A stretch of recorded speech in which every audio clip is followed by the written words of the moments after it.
வணக்கம். இன்றைய முக்கிய செய்திகள். அங்கீகாரம் இல்லாத கட்டடங்களை வரைமுறைப்படுத்தும் திட்டத்தால் மக்கள் சிரமம் போகும் என முதல்வர் ரங்கசாமி தெரிவித்தார். புதுச்சேரி சட்டசபையில் அங்கீகாரம் இல்லாத கட்டடங்களை வரைமுறைப்படுத்தும் திட்டத்தை துவக்கி வைத்து பேசிய முதலமைச்சர் ரங்கசாமி, அனுமதி இல்லாத கட்டடங்கள் மற்றும் கட்டட அனுமதிக்கு புறம்பாக கட்டப்பட்ட 1.50 லட்சம் கட்டடங்கள் உள்ளன. இதனை ஒழுங்குபடுத்த வேண்டும் என்ற கோரிக்கை மக்களிடையே பல ஆண்டுகளாக இருந்து வருகிறது. அதனை ஒழுங்குபடுத்த வேண்டும் என்ற எண்ணத்தில் அரசு ஒருமுறை ஒழுங்குமுறைப்படுத்தும் திட்டம் அறிமுகப்படுத்தியுள்ளது. இந்த திட்டத்திற்காக தனி மென்பொருள் உருவாக்கப்பட்டுள்ளது.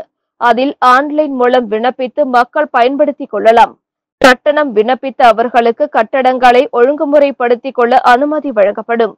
அதன் மூலம் அவர்கள் வங்கியில் கடன் பெறலாம். எந்த பிரச்சனையும் இருக்காது. இது பல ஆண்டுகளாக உள்ள கோரிக்கையாகும். இதன் மூலம் மக்களுக்கான சிரமம் குறைவதுடன் அரசிற்கு வருவாய் அதிகரிக்கும். இதனை ஒழுங்குமுறைப்படுத்துவதுதான் முக்கிய பணியாக இருந்தது. அப்பணி பல ஆண்டுகளாக முயற்சி செய்து தற்பொழுது நிறைவடைந்துள்ளது என்றார். கவிஞர் வாணிதாசன் பிறந்த நாளையொட்டி அவரது சிலைக்கு அமைச்சர்கள், சட்டமன்ற உறுப்பினர்கள் ஆகியோர் மாலை அணிவித்து மரியாதை செலுத்தினார்கள். கவிஞர் வாணிதாசன் பிறந்த நாள் புதுச்சேரி அரசு சார்பில் இன்று கொண்டாடப்பட்டது.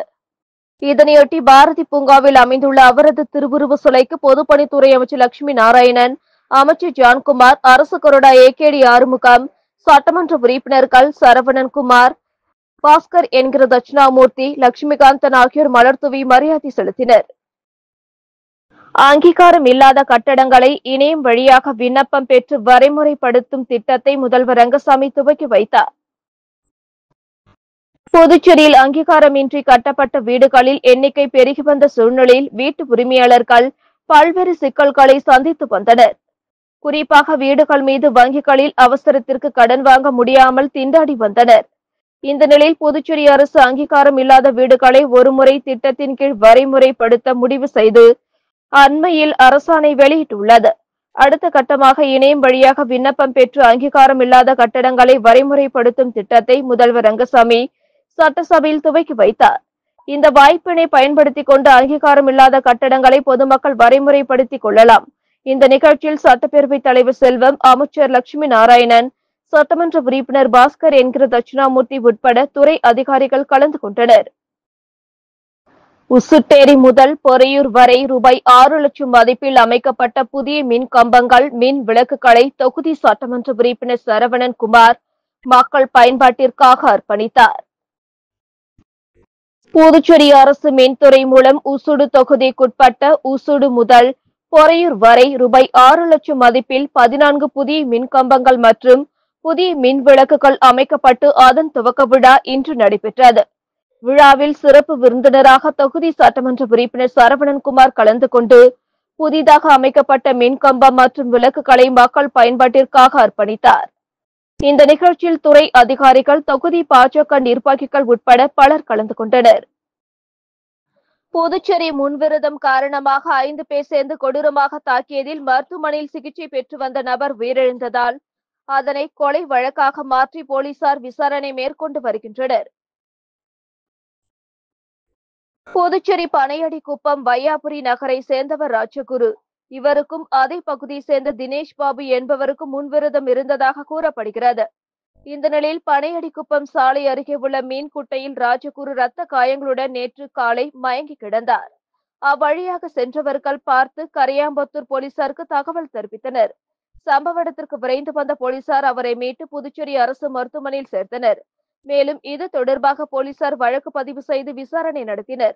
விசாரணையில் நேற்று முன்தினம் நள்ளிரவு ராஜகுருவுக்கும் தினேஷ் பாபுக்கும் இடையே தகராறு ஏற்பட்டதில் ஆத்திரமடைந்த தினேஷ் பாபு மற்றும் அவரது கூட்டாளிகள் அதே பகுதியை சேர்ந்த சர்மா, முகிலன், சுமித், கரையாம்பத்தூர் அச்சுதன் ஆகியோர் பொருட்டு கட்டையால் ராஜகுருவை கொடூரமாக தாக்கிவிட்டு தப்பியது தெரிய வந்தது. இதனிடையே சிகிச்சை பலனின்றி ராஜகுரு உயிரிழந்தார். இதனைத் தொடர்ந்து கொலை வழக்காக பதிவு செய்த போலீசார் தினேஷ் பாபு உட்பட 5 பேரை கைது செய்து சிறையில் அடைத்தனர். திண்டிவனம் இந்திரா காந்தி பேருந்து நிலையத்தில் வணிக வளாகம் கட்டுவதற்கு எதிர்ப்பு தெரிவித்து நகராட்சி அலுவலகத்தை சிறு வியாபாரிகள் முற்றுகையிட்டு போராட்டத்தில் ஈடுபட்டதால் பரபரப்பு ஏற்பட்டது. திண்டிவனத்தில் இந்திரா காந்தி பேருந்து நிலையம் செயல்பட்டு வரும் நிலையில் சென்னை திருச்சி தேசிய நெடுஞ்சாலை அருகே புதிய பேருந்து நிலையம் கட்டப்பட்டு வருகிறது. இதன் காரணமாக இந்திரா காந்தி பேருந்து நிலையத்தில் பேருந்து சேவை நிறுத்தப்பட்டு வணிக வளாகம் கட்டும் பணி நடைபெற்று வருகிறது. எந்தவொரு முன்னறிவிப்புமின்றி பேருந்து சேவை நிறுத்தப்பட்டதால் ஆத்திரமடைந்த அங்குள்ள சிறு வியாபாரிகள் வாழ்வாதாரம் பாதிக்கப்பட்டதாக கூறி திண்டிவனம் நகராட்சி அலுவலகத்தை முற்றுகையிட்டு போராட்டத்தில் ஈடுபட்டனர். இதனால் அப்பகுதியில் பரபரப்பு ஏற்பட்டது. இது குறித்து தகவல் அறிந்த நகராட்சி அதிகாரிகள் வியாபாரிகளிடம் பேச்சுவார்த்தை நடத்தி உரிய நடவடிக்கை எடுப்பதாக உறுதி அளித்ததை தொடர்ந்து போராட்டம் கைவிடப்பட்டது. புதுச்சேரி திருக்காஞ்சி கோயிலை சுற்றி வரும் கருப்பு பெண் நாயை பைரவி என பெயரிட்டு பொதுமக்கள் வணங்கி வரும் சம்பவம் பரபரப்பை ஏற்படுத்தியுள்ளது. புதுச்சேரி திருக்காஞ்சி சங்கரபரணி ஆற்றங்கரையோரம் காசி விஸ்வநாதர் கோயில் உள்ளது. காசிக்கு நிகரான கோயிலாக கருதப்படும் இக்கோயிலுக்கு பல்வேறு மாநிலங்களிலிருந்து பக்தர்கள் வந்து செல்கின்றனர். அதேபோல் புதுச்சேரிக்கு வரும் சுற்றுலா பயணிகளும் இக்கோயிலுக்கு வருகின்றனர். இந்நிலையில் இக்கோயிலில் கடந்த அஷ்டமி நாள் முதல் ஒரு கருப்பு நிற பெண்ணாய் உள் மற்றும் வெளி பிரகாரத்தில் வலம் வருகிறது. தினமும் குறைந்தபட்சம் 300 முறையாவது கோயிலை இது வலம் வருகிறது. அவ்வப்போது சிறிது நேரம் ஓய்வெடுத்து மீண்டும் வலம் வருகிறது. இந்த நாய் பற்றி தகவல் பரவியதால் அதை பார்க்க சுற்றுப்புற கிராமங்களிலிருந்து மக்கள் வருகின்றனர். அதில் சிலர் அந்த நாய்க்கு உணவளிக்கின்றனர். நாய் வடிவில் சித்தர் தான் கோயிலை வலம் வருவதாக பக்தர்கள் நம்பி அதற்கு பைரவி என பெயரிட்டு அழைத்து வணங்கவும் தொடங்கிவிட்டனர். புதுச்சேரியில் முதல் முறையாக நடைபெற்ற பிரீமியர் லீக்கில் தமிழ்வேந்தன் வாரியஸ் அணி வெற்றி பெற்று சாம்பியன் பட்டத்தை தட்டிச் சென்றது. ஆரியாங்குப்பம் பிரீமியர் லீக் 2025 சீசன் 1 பிரம்மாண்டமாக வீராம்பட்டினம் அபைஸ் கிரிக்கெட் மைதானத்தில் கடந்த 4ஆம் தேதி முதல் 20ஆம் தேதி வரை மொத்தம் 10 நாட்கள் நடைபெற்றது. இத்தொடரில் Jagannath Soldiers, LK Strikers, Tamilvendhan Warriors, Tamil Spartans, DJ Avengers மற்றும் ஆனந்த் டைட்டன்ஸ் என 6 அணிகள் பங்கு பெற்றன. இறுதிப் போட்டியில் தமிழ் ஸ்பார்டன்ஸ் அணியை 59 ரன்கள் வித்தியாசத்தில் வீழ்த்தி தமிழ்வேந்தன் வாரியர்ஸ் அணி வெற்றி பெற்று சாம்பியன் பட்டம் வென்றது. இதனைத் தொடர்ந்து நடைபெற்ற பரிசளிப்பு விழாவில் சிறப்பு விருந்தினராக சட்டமன்ற உறுப்பினர் பாஸ்கர் என்கிற தட்சிணாமூர்த்தி கலந்து கொண்டார். முதல் பரிசு வென்ற தமிழ்வேந்தன் வாரியர்ஸ் அணிக்கு அதிமுக பெண்கள் மற்றும் இளைஞர் பாசறை மாநில செயலாளர் தமிழ்வேந்தன் 1 லட்சம் ரூபாய் பரிசையும், 2ஆம் பரிசு வென்ற தமிழ் ஸ்பார்டன்ஸ் அணிக்கு லா மூன் உரிமையாளர் சம்பத் 50,000 ரூபாய் பரிசையும், 3ஆம் பரிசு வென்ற டிஜே அவெஞ்சர்ஸ் அணிக்கு புதுவை மாநில பாஜக மீனவர் அணி தலைவர் கனகராஜ் என்கிற பழனி 30,000 ரூபாய் பரிசையும் அளித்து வாழ்த்து தெரிவித்தனர். இத்தொடரில் சிறப்பாக விளையாடி தமிழ் ஸ்பார்டன்ஸ் அணியின் ஜெயக்குமார் என்கிற நிமல் தொடர் நாயகன் விருதினை JSM மார்க்கெட்டிங் உரிமையாளர் சக்திவேல் வழங்கி பாராட்டினார். சிறந்த பேட்ஸ்மேன் விருதை தமிழ்வேந்தன் வாரியர்ஸ் அணியின் விவேக், சிறந்த பந்து வீச்சாளர் விருதை தமிழ் ஸ்பார்டன்ஸ் அணியின் ஐயப்பன், இறுதிப் போட்டியில் ஆட்ட நாயகன் விருதை தமிழ்வேந்தன் வாரியர்ஸ் அணியின் கலைமூர்த்தி வென்றனர். இவர்களுக்கு கோப்பை பரிசளித்து வாழ்த்து கூறிய அரியாங்குப்பம் சட்டமன்ற உறுப்பினர் பாஸ்கர் என்கிற தட்சிணாமூர்த்தி முதல் பரிசு வென்ற தமிழ்வேந்தன் வாரியர்ஸ் அணிக்கும் கோப்பை வழங்கி அனைத்து வீரர்களுக்கும் வாழ்த்து கூறி ஊக்கப்படுத்தினார். இத்தொடரின் அனைத்து ஏற்பாடுகளையும் காவல் ஆய்வாளர் ரமேஷ், ஆனந்த பூபதி மற்றும் சபரிராஜ் ஆகியோர் செய்திருந்தனர். புதுச்சேரிக்கு மாநில அந்தஸ்து பெற உடனடியாக அனைத்து கட்சி கூட்டத்தை கூட்ட வேண்டும் என சுயேட்சை MLA நேரு தலைமையில் பொதுநல அமைப்பினர் முதலமைச்சர் ரங்கசாமியை சந்தித்து மனு அளித்து வலியுறுத்தினர். புதுச்சேரிக்கு மாநில அந்தஸ்து கேட்டு சுயேட்சை MLA நேரு தலைமையில் பொதுநல அமைப்பினர் கடந்த மாதம் புதுடெல்லியில் போராட்டத்தில் ஈடுபட்டதுடன் மத்திய உள்துறை அமைச்சர் மற்றும் மத்திய அமைச்சர்கள் அலுவலகங்களில் கடிதம் அளித்தனர். நீங்கள் அளித்த கடிதம் வந்தது என உள்துறை அமைச்சர் அமித்ஷா சுயேட்சை MLA நேருவுக்கு பதில் கடிதம் அனுப்பியுள்ளார். இந்த நிலையில் சுயேட்சை MLA நேரு தலைமையில் 100க்கும் மேற்பட்ட பொதுநல அமைப்பினர் சட்டப்பேரவையில் முதலமைச்சரை சந்தித்து மாநில அந்தஸ்து தொடர்பாக மனு அளித்தனர்.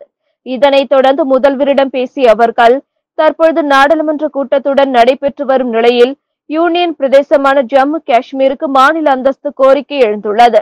இந்த வாய்ப்பை பயன்படுத்திக் கொண்டு புதுச்சேரிக்கு மாநில அந்தஸ்து வழங்க மத்திய அரசு அழுத்தம் தர வேண்டும் என்றும், இது தொடர்பாக விவாதிக்க உடனடியாக அனைத்து கட்சி கூட்டத்தை கூட்ட வேண்டுமென வலியுறுத்தினர். மனுவை பெற்றுக்கொண்ட முதலமைச்சர் நடவடிக்கை எடுப்பதாக உறுதியளித்தார்.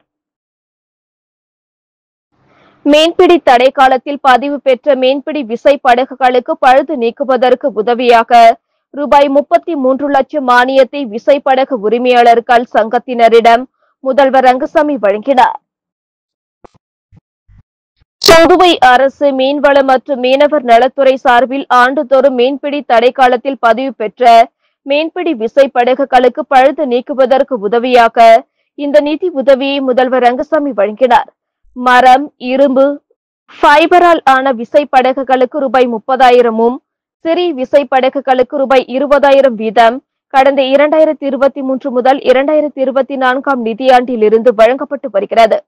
இந்த திட்டத்தின் கீழ் 2025 முதல் 2026 ஆண்டிற்கான மீன்பிடி தடை காலத்திற்கு புதுச்சேரி பகுதியை சேர்ந்த பதிவு பெற்ற விசைப்படகுகளுக்கு ரூபாய் 30,000 வீதம், 82 படகுகளுக்கு ரூபாய் 24,60,000 மற்றும் 42 சிறிய விசைப்படகுகளுக்கு ரூபாய் 20,000 வீதம் ரூபாய் 8,40,000 ஆக மொத்தம் ரூபாய் 33 லட்சம் பதிவு பெற்ற விசைப்படகு உரிமையாளர்களின் வங்கி கணக்கில் செலுத்துவதற்கு அரசின் செலவின ஒப்புதல் பெறப்பட்டுள்ளது. இதற்கான ஆணை புதுச்சேரியை சேர்ந்த விசைப்படகு உரிமையாளர்கள் சங்கத்தினரிடம் முதல்வர் ரங்கசாமி வழங்கினார். அப்பொழுது சட்டப்பேரவைத் தலைவர் செல்வம், மீன்வளத்துறை அமைச்சர் லட்சுமி நாராயணன் ஆகியோர் முன்னிலை வகித்தனர். இந்நிகழ்ச்சியில் மீன்வளத்துறை செயலர் மணிகண்டன், இயக்குநர் முகமது இஸ்மாயில் உட்பட பலர் கலந்து கொண்டனர். பராமரிப்பு காரணமாக புதுவையிலிருந்து விழுப்புரம், விழுப்புரத்திலிருந்து புதுவைக்கு பயணிகள் ரயில் சேவை 7 நாட்கள் ரத்து செய்யப்படுகிறது. தெற்கு ரயில்வே திருச்சி மண்டல மக்கள் தொடர்பு அதிகாரி வினோத் வெளியிட்டுள்ள செய்திக்குறிப்பில், பராமரிப்பு காரணமாக புதுவையிலிருந்து விழுப்புரம், விழுப்புரத்திலிருந்து புதுவைக்கு பயணிகள் ரயில் சேவை 7 நாட்கள் ரத்து செய்யப்படுகிறது. வரும் 24ஆம் தேதி முதல் 29ஆம் தேதி வரையிலும் 31ஆம் தேதியும் இந்த ரயில் சேவை ரத்தாகிறது. விழுப்புரத்திலிருந்து இந்த ரயில் காலை 5:25 மணிக்கு புறப்படும். அதேபோன்று புதுவையிலிருந்து இந்த ரயில் காலை 8:05 மணிக்கு புறப்படும். இந்த ரயில் சேவை முற்றிலும் ரத்து செய்யப்படுகிறது. மேலும் சென்னை எழும்பூர் ரயில் நிலையத்திலிருந்து காலை 6:35 மணிக்கு புறப்பட்டு புதுவைக்கு வரும் பயணிகள் ரயில் இம்மாதம் 27ஆம் தேதி வரும் வழியில் 10 நிமிஷங்கள் தேவையான இடத்தில் நிறுத்தி வைக்கப்படும் என குறிப்பிடப்பட்டுள்ளது. இதுடன் செய்திகள் நிறைவடைந்தன. வணக்கம்.